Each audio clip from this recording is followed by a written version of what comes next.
Welcome to the Real News Network in Baltimore. I'm Kim Brown. The income, wage, and wealth gaps are turning into chasms, with income inequality becoming far more pronounced in this gilded age of the 21st century. Now, while there have been sporadic gains in very specific demographics, the black-white gap remains pretty stark. A new study authored by economists at the University of Chicago has found that the black-white earnings gap remains at 1950s levels for median workers. And to discuss this, the results of the study and some of their statistical methodology, we're joined with Glen Ford. He is the co-founder and executive editor of the Black Agenda Report. He joins us today from Plainfield, New Jersey. Glen, thanks for being here. Oh, thank you for having me. So, Glen, one of the study's authors, who is a guy named by the name of Kerwin Charles, he's an economist, he says, quote, "It's astounding that in terms of economic rank, a black man in the middle of this economic distribution is no closer to his white counterpart in terms of earnings than was his grandfather," end quote. Glen, talk to us about what this study found.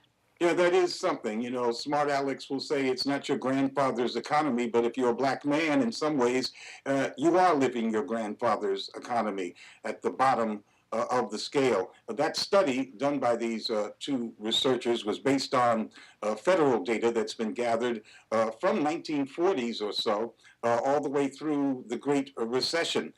They found that there has been great progress for black men as earners at the top 10% of the black wage spectrum.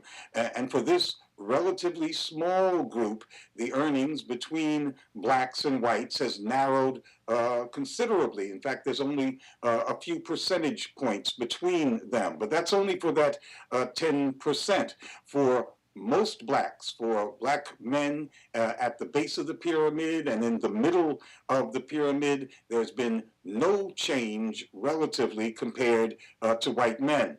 For those blacks in the top 10%, the increased opportunities in higher education are credited with that limited progress for that small group of people. And the researchers also give credit to a government program for keeping the masses of black wage earners down at the bottom. And that government program is mass black incarceration.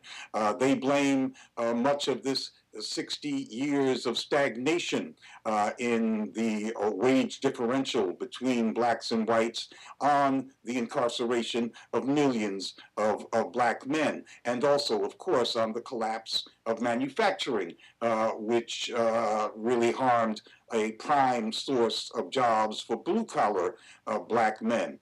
But even the general gains in education that have been made for black people, that is, more blacks by far are graduating from high school than in many previous generations.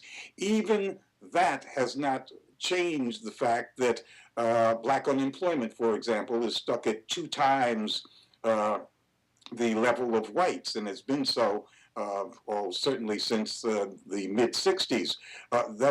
That's because even though many more black men are graduating from high school, you need more than a high school diploma to get a good job in today's society.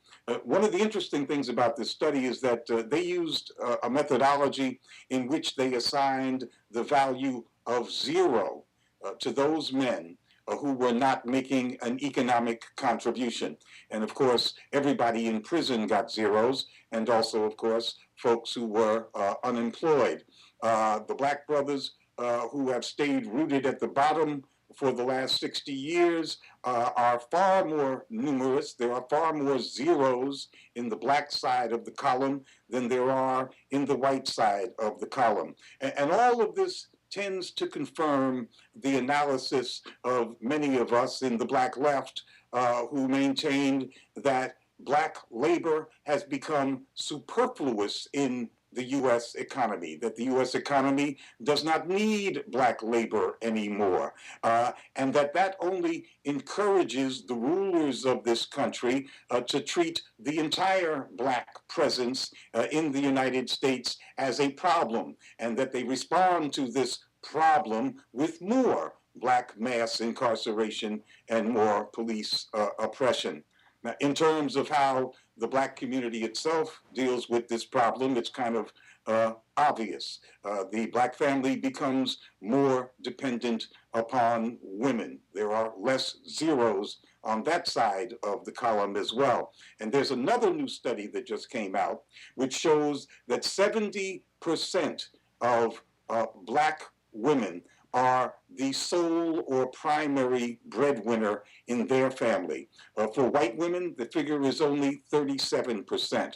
So we see that compared with white women, black women are twice as likely to be bearing the entire economic burden for their families as white women are. And that's a very interesting point for you to raise, Glenn, because a lot of times in the discussion about equal pay, we hear this statistic of women earn 77 cents for every dollar earned by a man. But buried within that statistic is this really important caveat that that specific gap refers to how white women earn compared to white men.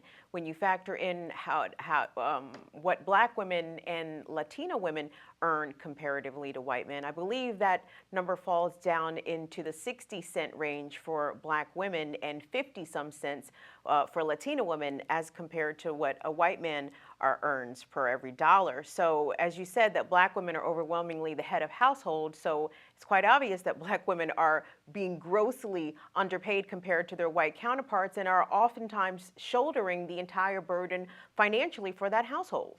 And are harmed much more by the lack of societal support for working women than white women are, because black families are much more dependent upon those black working women. And what I also found pretty interesting about the study that you referenced from the University of Chicago, I mean, not only are these zeros in this study being used to account for incarcerated black men, but it's the time of their life that they are seeming to be incarcerated the most is at their peak earning years, Glenn. Yes, and during those peak earning years, they are earning nothing, which means that even if they do succeed in getting employment after they're out of prison, they will never peak. They will always be marginal. It's a lifetime sentence, as many have pointed out, and that is a lifetime sentence for the community as a whole and for the children that they have as well. So, Glenn, but what I found really interesting is that, there's been a number of these studies similar to the one coming out of the University of Chicago. The Economic Policy Institute released a study earlier this year that indicated that the wage gap, again, between black and white is at its worst disparities than in 40 years. But at the same time, we've seen African Americans, particularly black women, achieve higher education at really astounding rates. But at the same time, this wage gap, this earnings gap, this wealth gap doesn't seem to be closing, Glenn. Why is that? Well, these are structural problems, as they say. That is, every time there is a breakthrough, for example, breakthroughs in education and breakthroughs in even black mobility, that is, black folks having access geographically to other opportunities, those opportunities then disintegrate because corporations restructure the way they make money. And we are almost always, in fact, I only say almost because I can't think of any instance where we are not at the tail end of those changes, those restructurings. That's a euphemistic word. So, Glenn, and the interesting part about this is that we've seen a lot of these gaps exasperate or come to a head during the Obama administration. So, we had an African American president. That doesn't necessarily mean that he was putting forth policies to benefit specifically African Americans. But now we're about to have almost the opposite of Obama in President-elect Donald Trump. So where do we expect these gaps to go in at least the coming term of his first administration? Well, in terms of Trump, it's speculative, but in terms of what will be the harvest of the Obama years and of the Great Recession, and we have to, even though Obama came in with the beginning of the Great Recession, it was he who dealt with the Great Recession and the way industry was restructured after the recession. And with the disappearance of such dramatic swaths of black wealth. All of that will have the deepest repercussions deep into the future, the economic future of black America, because people don't have any resources to send their kids to higher education if, in an economy in which the state does not pay for it. And that's going to have drastic and uniformly negative effects on black mobility, even from this low and sickening base that we operate from. Indeed, we have been speaking with Glen Ford. He is the co-founder and executive editor of the Black Agenda Report. He's been speaking to us today from Plainfield, New Jersey. Glen, we appreciate your time. Thank you. Thank you. And thanks for watching the Real News Network.